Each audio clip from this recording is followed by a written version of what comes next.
Hello and welcome to Rathods IAS. Today in this session, we are going to see current affairs of 23rd April 2024.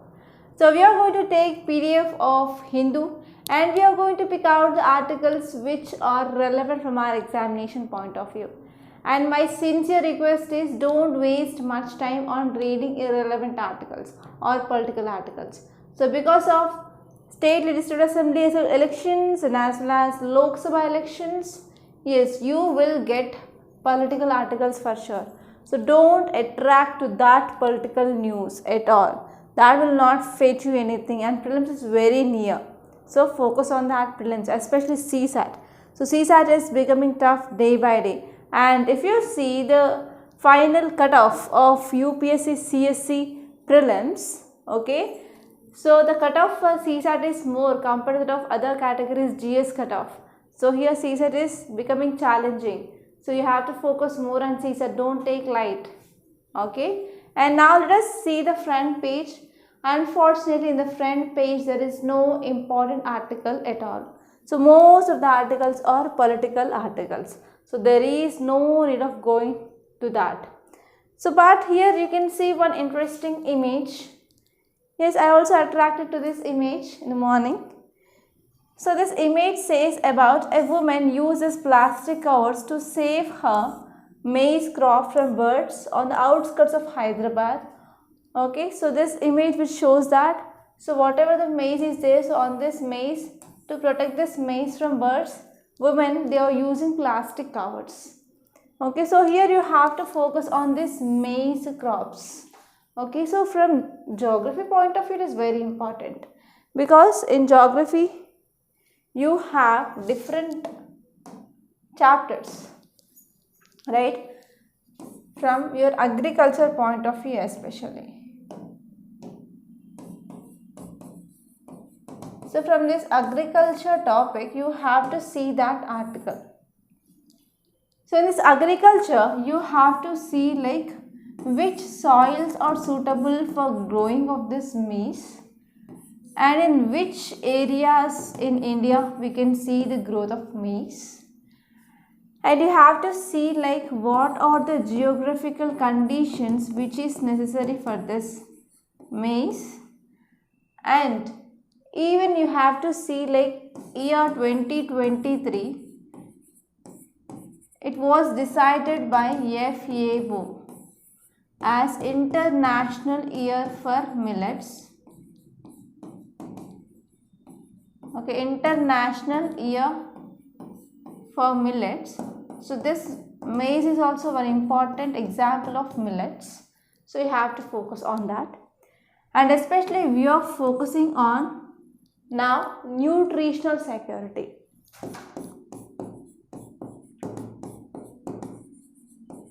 So we are focusing on nutritional security. That means we have to take balanced diet.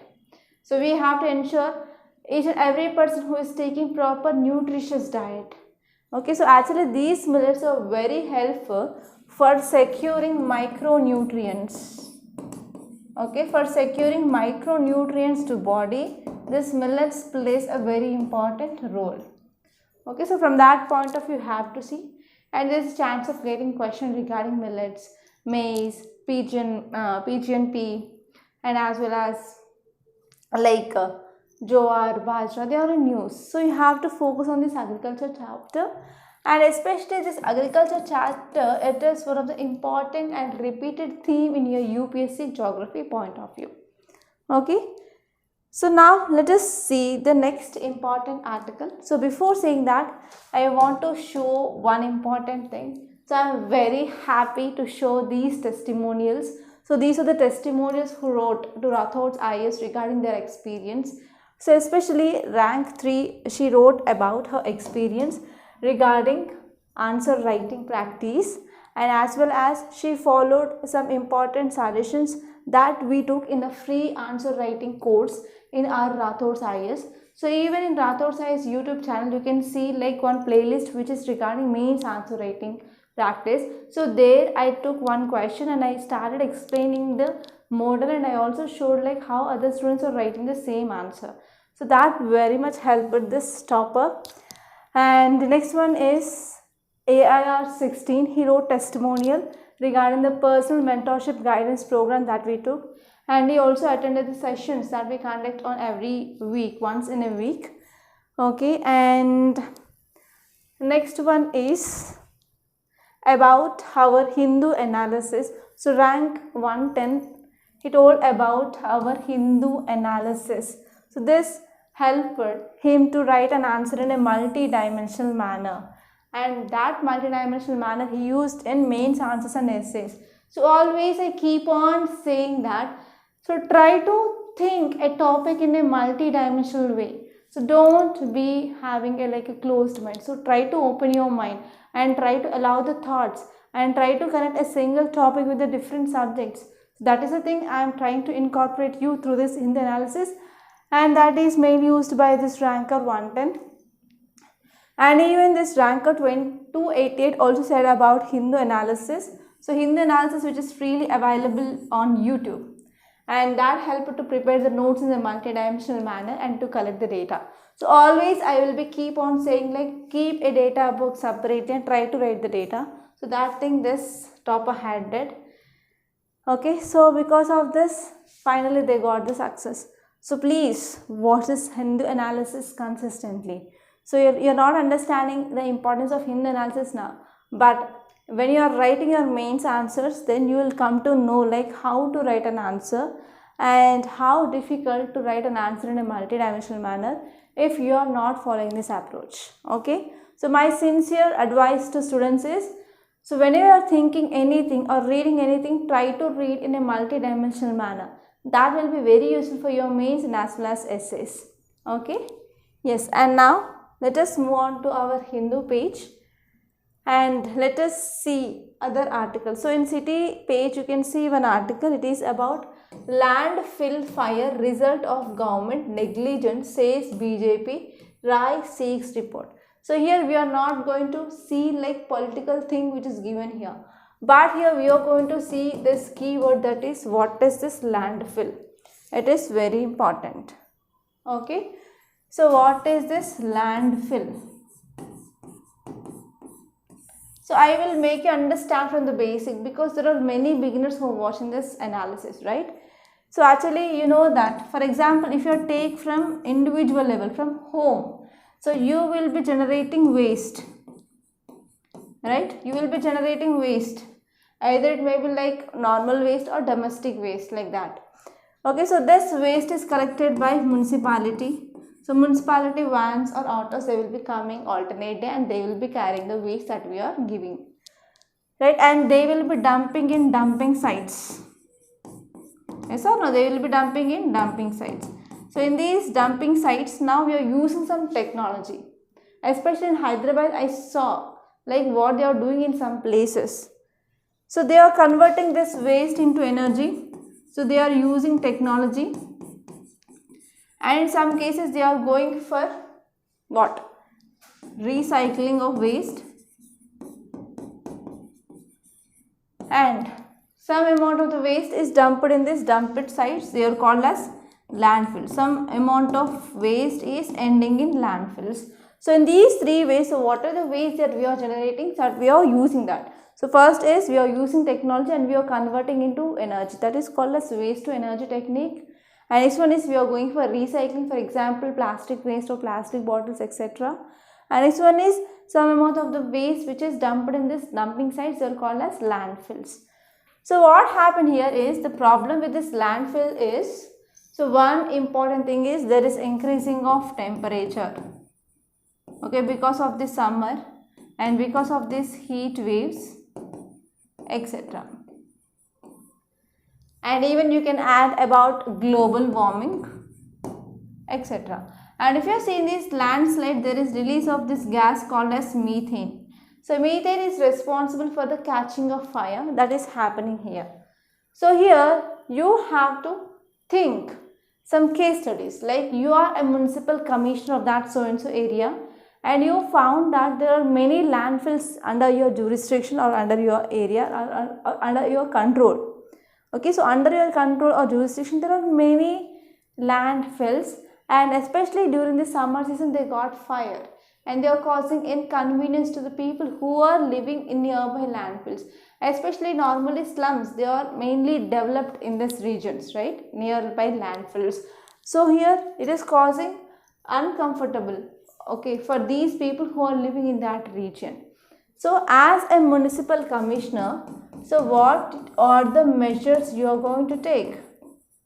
Okay, what are the measures you are going to take? So what is the plan of action? Or you may get a question like, so what are the options that you have? And evaluate each and every option. That means you have to write their advantages and disadvantages and which option you are going to choose. So in this way you can get these 4 types of questions from that so and so case study. So wherever it is possible, I will be also taking case study. So these case studies are also used by many toppers, okay. So I am giving you the perspectives. So try to use this analysis efficiently, okay. So in this way, this article is important from your GS paper 4 and as well as from GS paper 3 point of view. And even you can connect this topic of waste to energy technology or technique. We can connect this under our science and technology, which comes under GS paper 3. So these are the dimensions that you have to see. And even articles regarding 243 we can apply here. Like here 73rd and 74th Constitutional Amendment Act of 1992. So especially 74th Constitutional Amendment Act, which is related to municipality, okay. And next one is 73rd Constitutional Amendment Act, which is related to panchayats. And even you can see like one question may come in your examination like, what is the role of local self-government bodies in controlling of waste, okay, or in prevention of fires in these landfill regions. So like this also you can expect a question, okay. So think in this dimension as well. So it is also important from polity from GS paper 2. And now let us move on. So directly move on to this states page, and this entire states page is political articles. So here you can see one important article. So Supreme Court to finalize legal issues in parking project near Periyar on July 10th. So this article is talking about one mega parking project at this Periyar Dam. So here this Periyar Dam is very important. So actually I want to give you one dimension like how you can expect a question here. So earlier in 2022 prelims of geography, like from geography, so there was one question. So they gave dam on one side and next one is in which state it is located. So like that you can expect a question, or dam, or on which river it is located. So in this way also you can get question, or dam, and you can get like what is the purpose of that dam, only for irrigation or multi-purpose, like that. You have to see these things. So whenever you are seeing or making notes of dams, try to ensure your notes is in this format, like dam, which state, on which river, so what is the purpose of this dam. So if there is any dispute, you have to see what is that dispute and it is between which and which states. So from this area also you can expect. So try to think broadly. Okay, so be a broad-minded person, not like a narrow-minded person. So now let us see this article, and this is very, very important from your prelims point of view. So why it is in news? Why it is in news? The first one here is now Supreme Court fixed July 10th for finalizing the legal issue. Yes, there is a legal issue which is going on between states of Kerala and Tamil Nadu. So between Tamil Nadu and Kerala, the issue which is going on. So it is regarding mega parking project near this Periyar Dam. So if you see what are the challenges which have been raised by Tamil Nadu. So there are two important challenges to raised by this Tamil Nadu state. So first one here is land leased to Tamil Nadu. So state contended that the project was situated in the region which is leased to Tamil Nadu. So how Kerala government is going and building this mega parking project. So actually this land which is given on lease to Tamil Nadu. So this is the one important question which raised by this Tamil Nadu state government. And next one is environmental impact. The project is involving various additional construction activities. They are focusing on additional construction activities. It was anticipated to have adverse environmental effects on the catchment area and water spread area of Periyar Dam. So because of this, what will happen? Obviously, it is having the negative impact, right? Negative impact on the reservoir water, which is used for this drinking purpose, irrigation purpose in the 5 districts of Tamil Nadu. So these are the some important 2 concerns raised by this Tamil Nadu state government, and it filed a petition in Supreme Court, and Supreme Court going to take that case soon.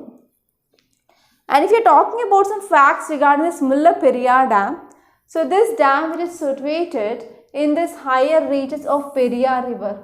So where it is located on this river Periyar, and which rises in Tamil Nadu, and finally it will be flows into Kerala.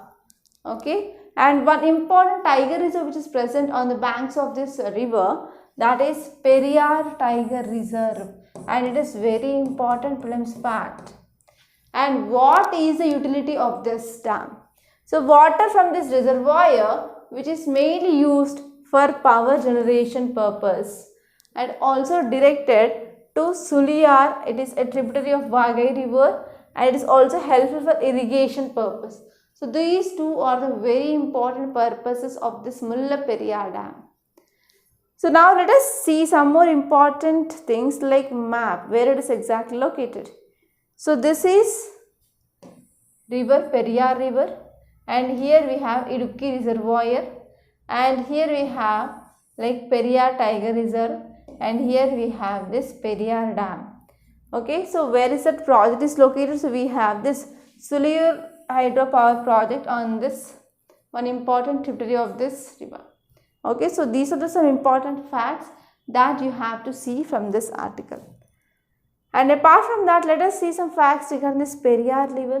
So Periyar river, it is one of the longest river in this state of Kerala. So where it originated? It originates from the Sivagiri hills of Western Ghats. And if you see the flow, so flow it is happens through this Periyar National Park, and some important tributaries of this river Periyar, they are Muthiraspuza and Mulayar and Cheturthoni and Perinjankutti. So these are the some important tributaries of this river Periyar. And if you are talking about what is the Survey of India, so National Survey and Mapping Organization of country, which comes under the which department? Department of Science and Technology. So this is very important prelims fact. Okay, so this is about this first article, and now let us move on to our news page. So the next page is editorial page. So there are 2 important articles that we are going to discuss. So first lead article here is Recourse to Hate. So it is talking about BJP politics, but we are not at all bothered about any agenda or any ideas of any other political party. It is not at all useful. And next one is restoring its right to good health. So recently Supreme Court gave a judgment, right? So that is right against climate change is a fundamental right, which comes under Article 21 and Article 14 of our Indian Constitution, and we are going to see that in detail. Okay, so we have to see like why this right to good health is in use. So when this movement started, and India when this movement started, and what is the judgment of Supreme Court, and what are the challenges, what are the advantages. So those all you need to remember, and we are going to see that. So if you see here, this article is talking about right to good health, and we are focusing on restoring its right to good health. And one of 2, Kaithlin Vision is resident representative, that is from United Nations Development Program. Okay, so actually there was one important thing which happened in this Europe actually. Okay, Europe, that is European Court of Human Rights. So here European Court of Human Rights which founded that government of Switzerland guilty of violating the rights of the group of women who are senior citizens of Swiss civil society group, okay, and government actions are not taking. So government is not taking actions to curb these emissions. So because of this, here European Court of Human Rights which said that yes, here the government of Switzerland is guilty because it is not taking any steps to curb carbon dioxide emissions. So in the same way here, so we also see in India also we are having this type of issue, and because of this recently our Supreme Court of India gave the judgment regarding this. Okay, so if you are talking about here in India, we saw like a similar watershed movement.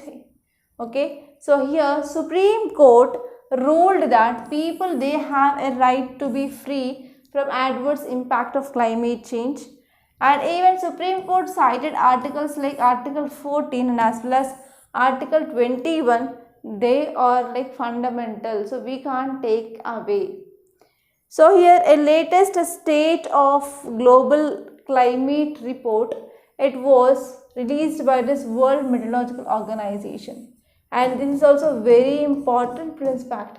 You can expect a question like global climate report is in news, which organization is releasing that?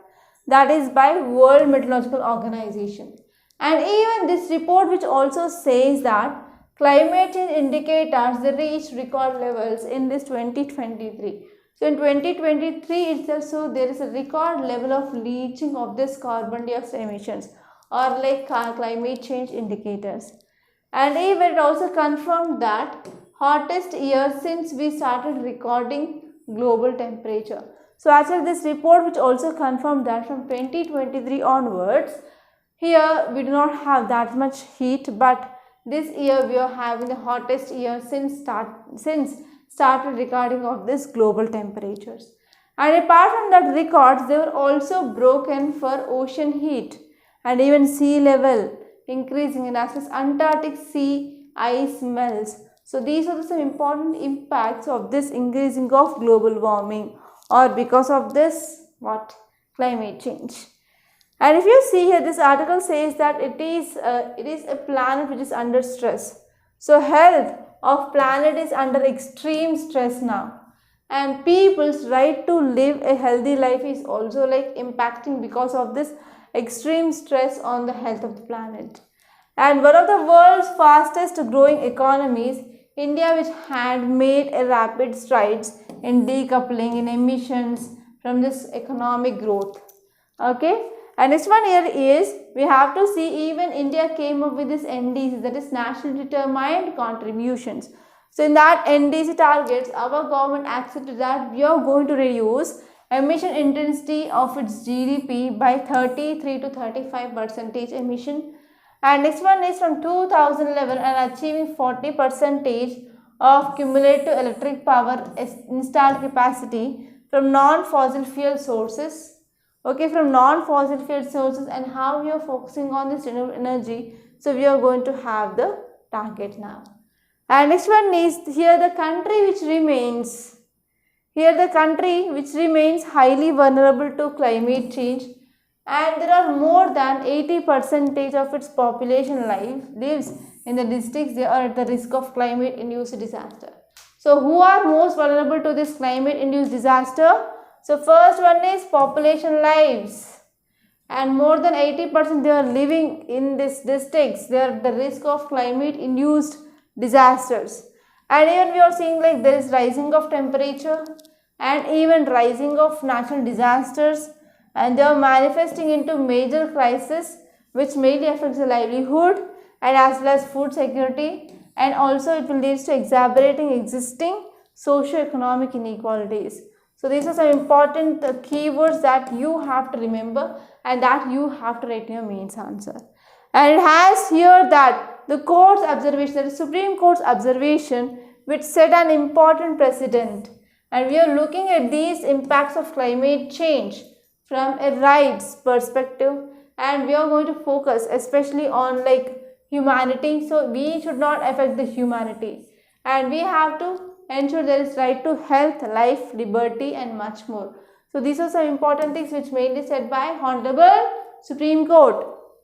And next one is, Supreme Court also said that we have to bring the impacts of climate change within the purview of constitutional fundamental rights. So if you are doing this, it will be also paving the way for legal accountability of the climate change. So from this, it is very important. And next one is, even there is one report which is given by London School of Economics and Political Science. Okay, London School of Economics and Political Science came up with a report. And this report is saying that across 6 countries, okay, it has analyzed this climate change laws across 60 countries, and it also concluded that they help to establish the strategic direction for national policies, okay, and that go beyond this meeting targets under global environmental conventions. And next one here is, this also includes like first one is countries from both global north and as well as global south. So global north, it is not based on entirely geography, okay, so this is the one thing you have to remember. So global north especially includes like European countries like Germany, Ireland, New Zealand, Finland, South Korea, etc. And even we have like the global south like South Africa and Philippines. So these countries, they have to come together and they have to contribute. And next one is India's localization models. India's localization model, so for sustainable development goals, which has successfully integrated these sustainable development goals to local level planning, and we can go for multi-tiered and multi-stakeholder process as well. And next one is states and territories, they take ownership by creating their own sustainable development goal roadmaps. Okay, and even monitoring system is very important, and we have to ensure there is friendly competition among that innovation, the faster progress. And after that, we have to implement on those things, and we have to focus on the capabilities of the local government and build on that. And next one is, this model will be also very helpful for encouraging broader participation of businesses and non-businesses and as well as government organization as well as citizens. And this one is, so this is going to be resulted in the more efficient and elaborative approach such that we can achieve this sustainable development goals. So please let me know how many SDGs are present. And next important thing which is given by author here is, we have to build interministerial and intersectoral approaches. Like we have to focus on this issue of One Health or One Health initiative. So it is one such an example which has brought together like 13 ministries and departments in the domains of health and as well as environment and science and technology, and for disease control, research and pandemic preparedness. So for all these things, so we need to have a second pathway, and we need to expand this approach even to this private sector, not only the public sector, so that we can integrate a right-based approach.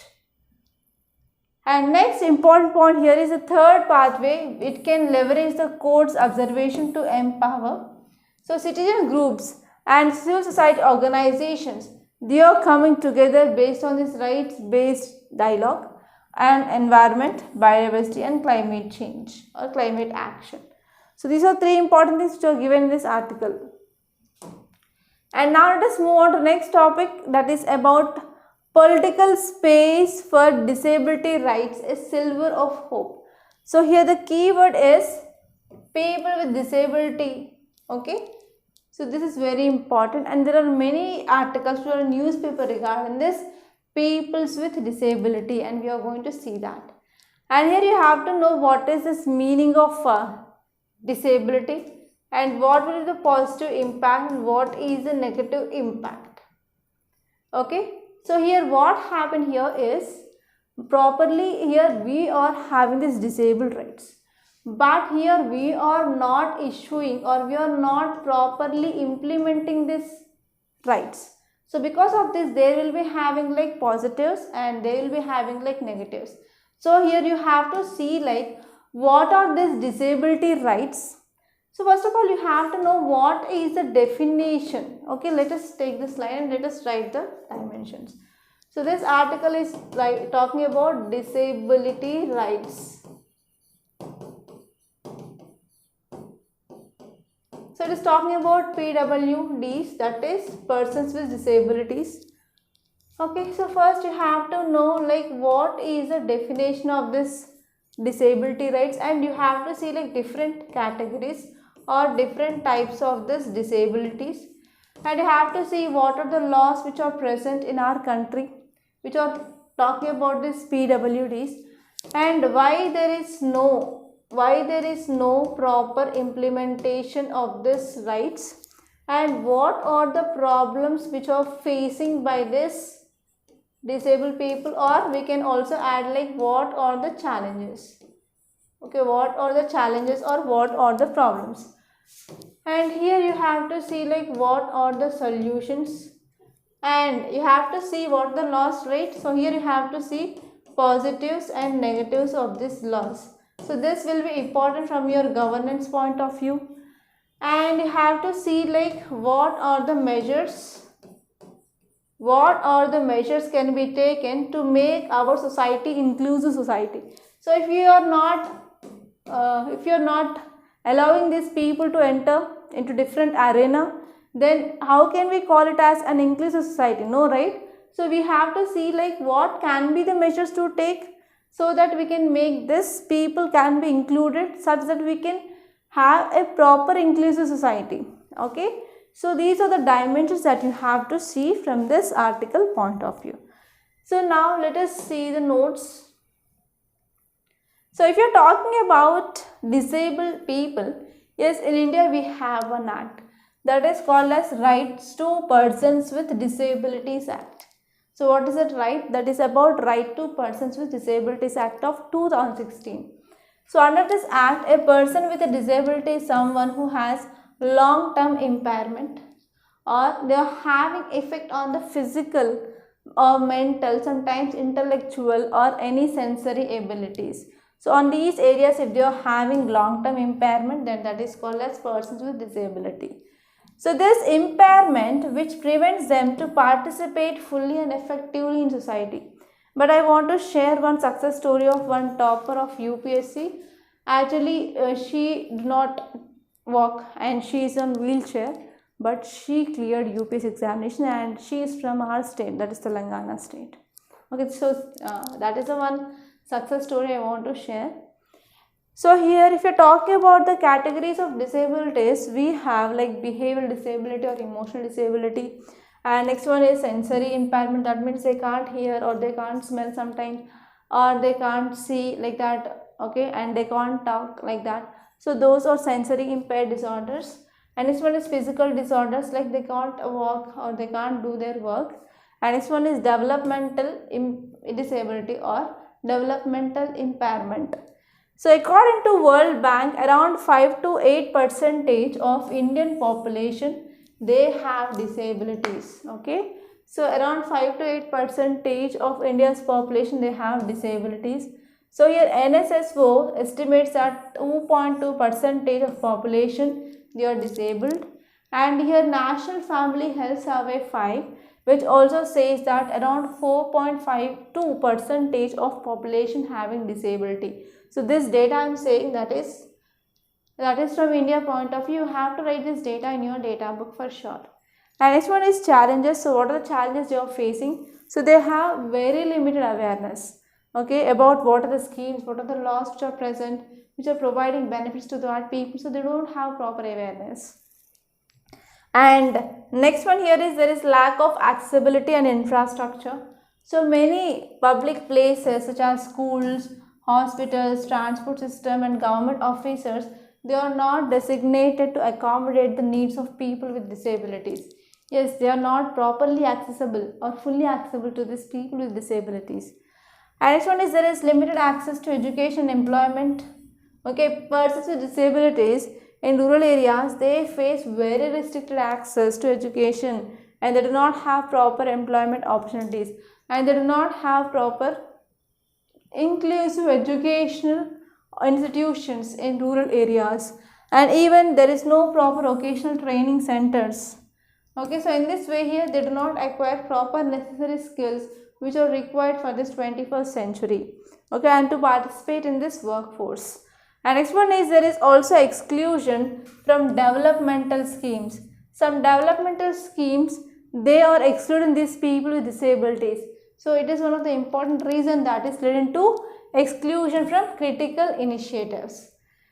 And for example, here in this COVID-19 vaccine campaign itself, so there is no proper accessibility and communication regarding the needs of the persons with disabilities, like there is no proper ramp system or sign language interpreters or any braille material, so there is no access. So because of this we are excluding those people from our society. And next one is there is also lots of perception and stigma which is seen. So persons with disabilities, they are sometimes viewed as objects of charity rather than autonomous being capable of making meaningful contributions to society.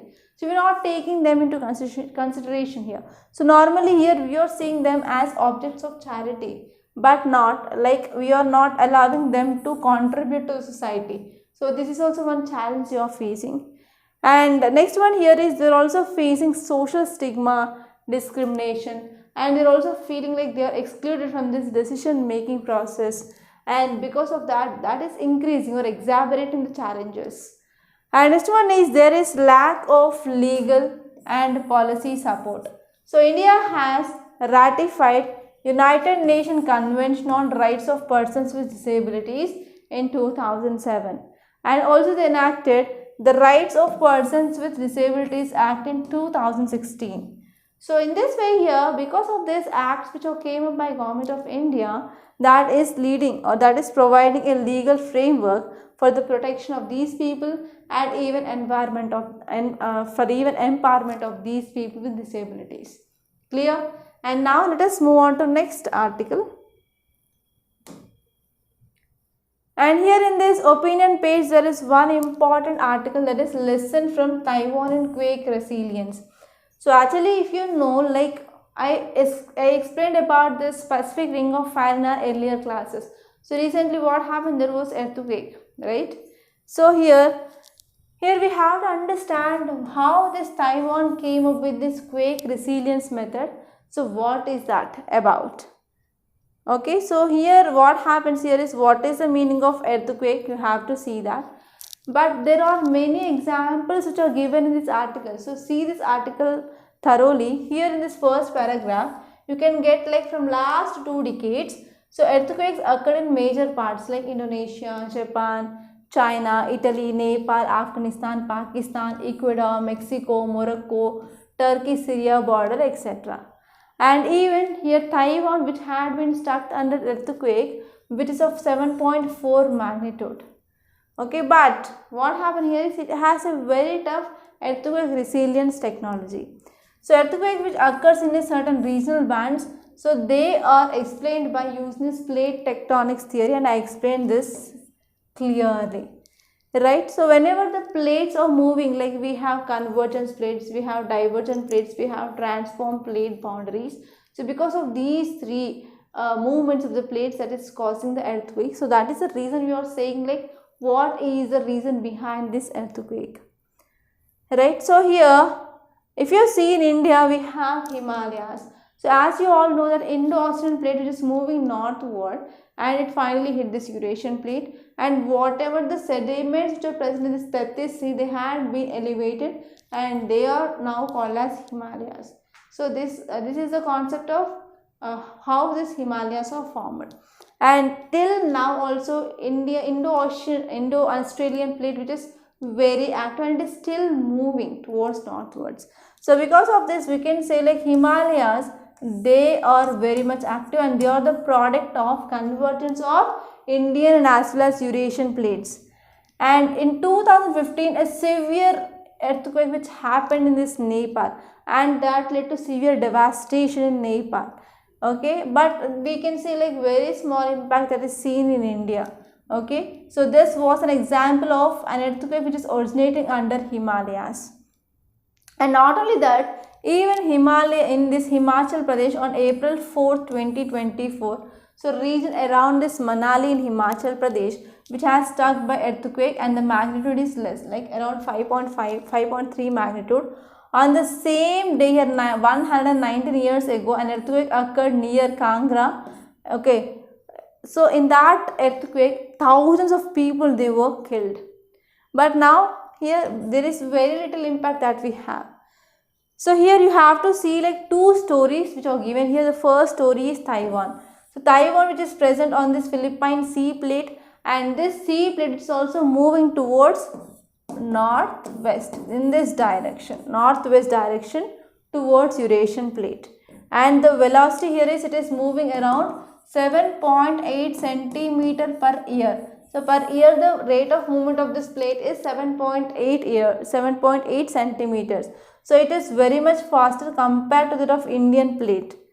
Okay, so here it is a country. So because of this plate, it is moving very fastly. We can see like this type of incidents, like earthquakes, which will be seen often on this plate. Okay, so here this is the one thing which mainly said, but how they are resilient, you have to know.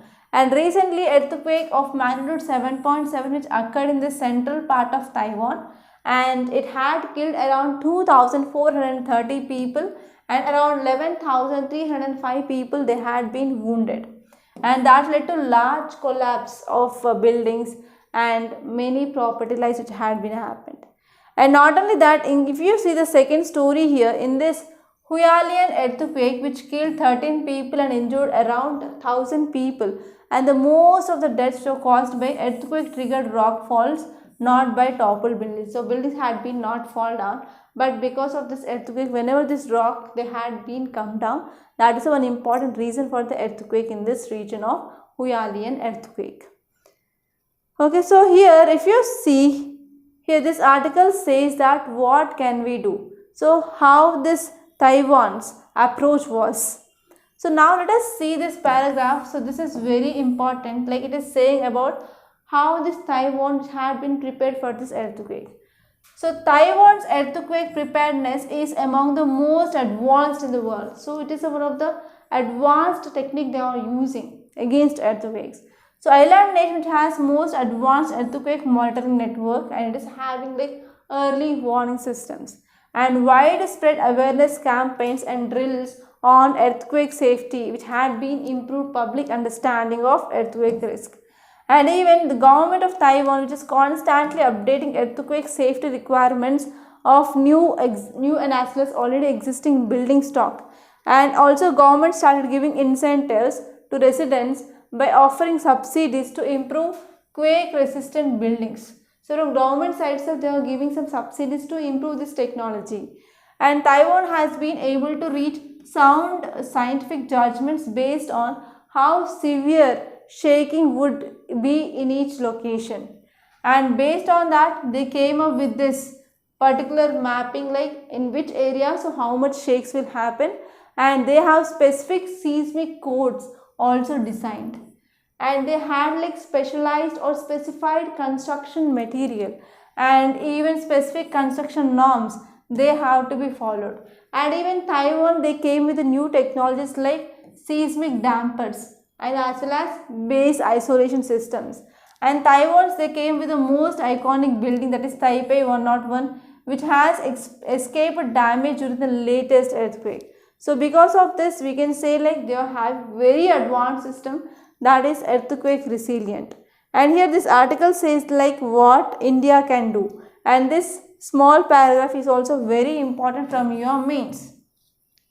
So first one is India is going through a major phase of infrastructure expansion, and especially in some very active areas. Very active means nothing but like ecologically unstable areas like Himalayas, and we are also violating some norms regarding ecologically sensitive areas.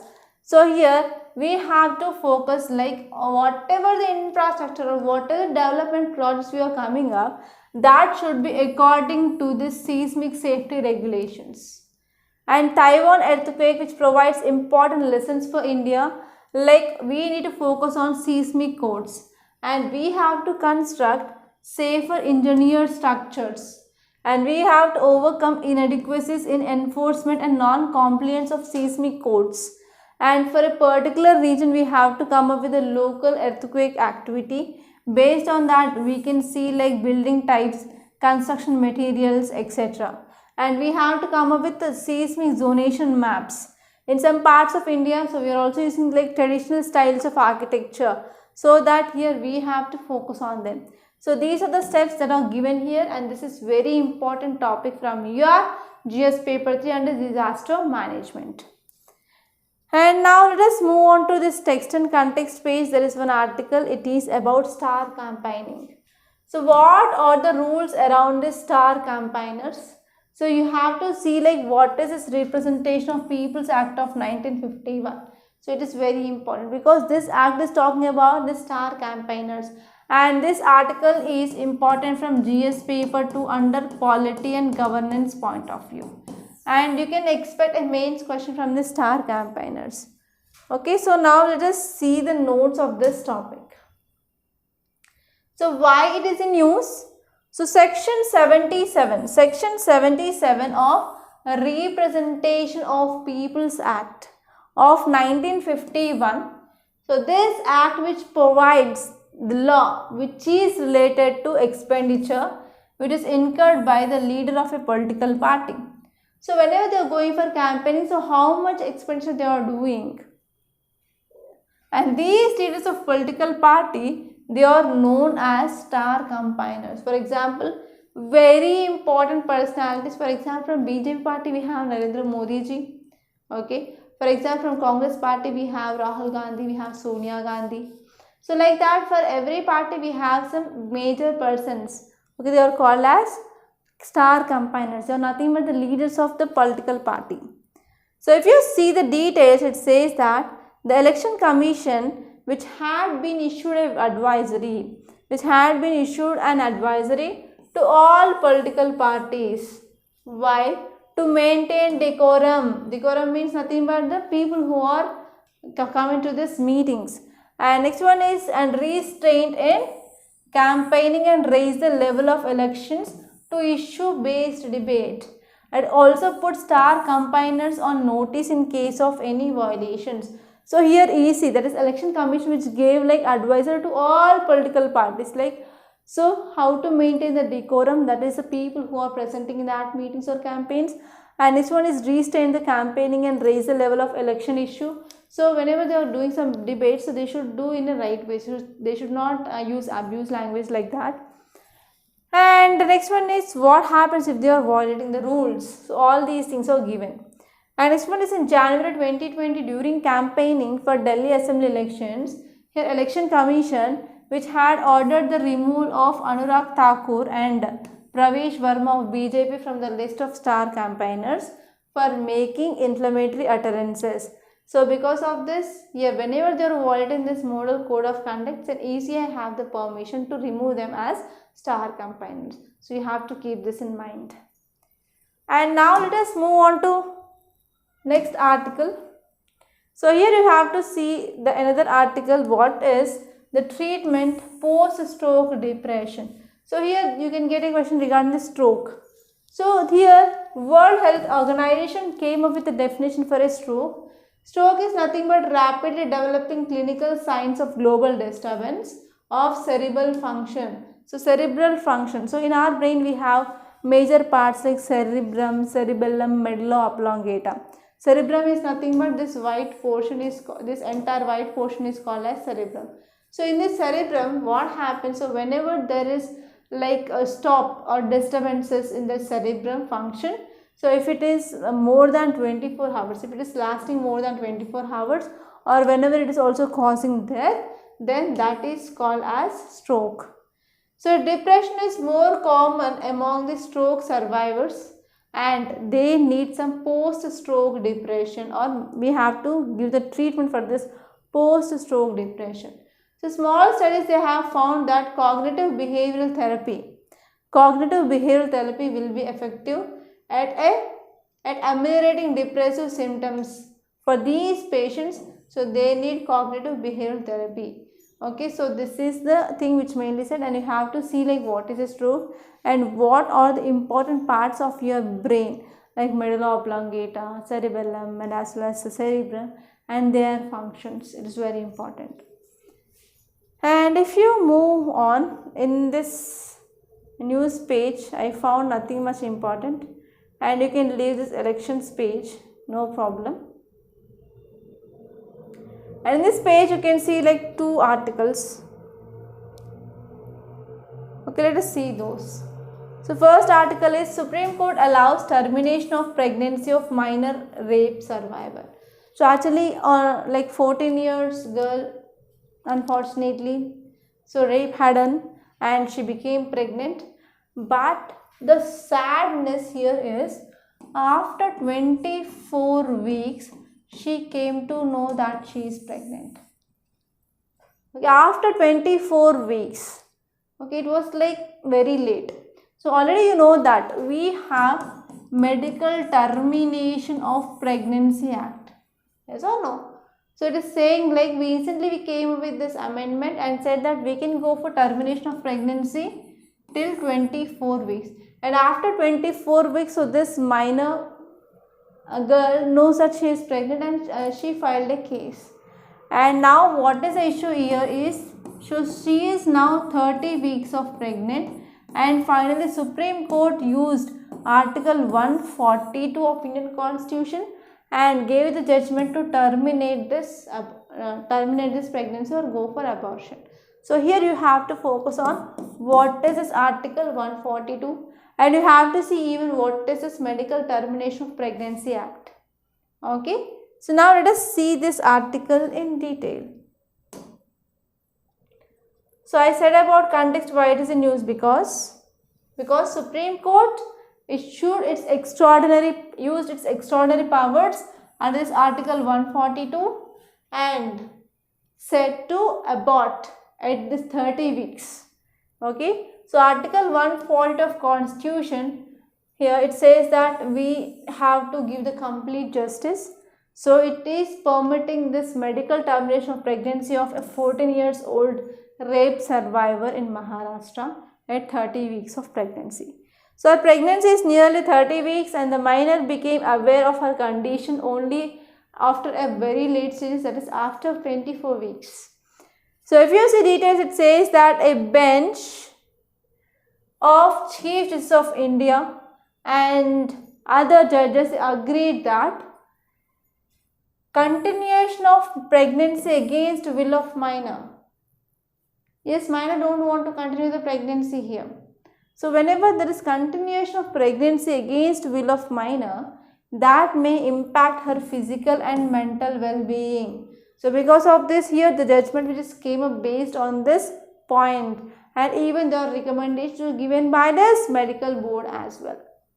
So what is this Article 142? So Article 142 which provides discretionary powers of Supreme Court, and it states that Supreme Court in exercise of its jurisdiction may pass such decree or make such an order if it is necessary for doing complete justice in any cause of matter pending before it.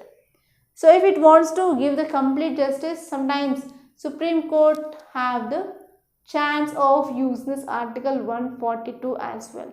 Okay, so this is the gist of this article. And these are many much important topics, and there are other articles also. Let us hunt for other articles.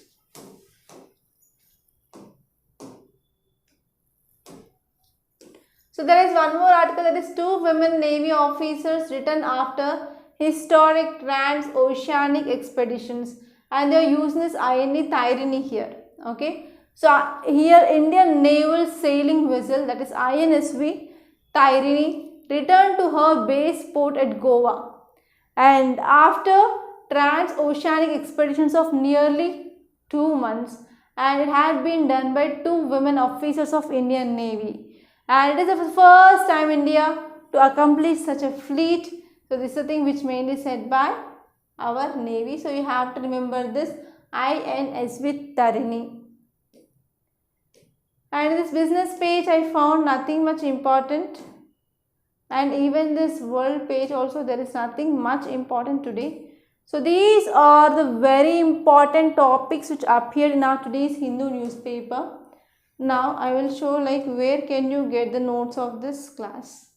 So one thing is we already posted like testimonials of toppers regarding Rathods IAS Academy. So please do watch these two testimonials so that you can understand the importance of Hindu news analysis that we are posting on YouTube.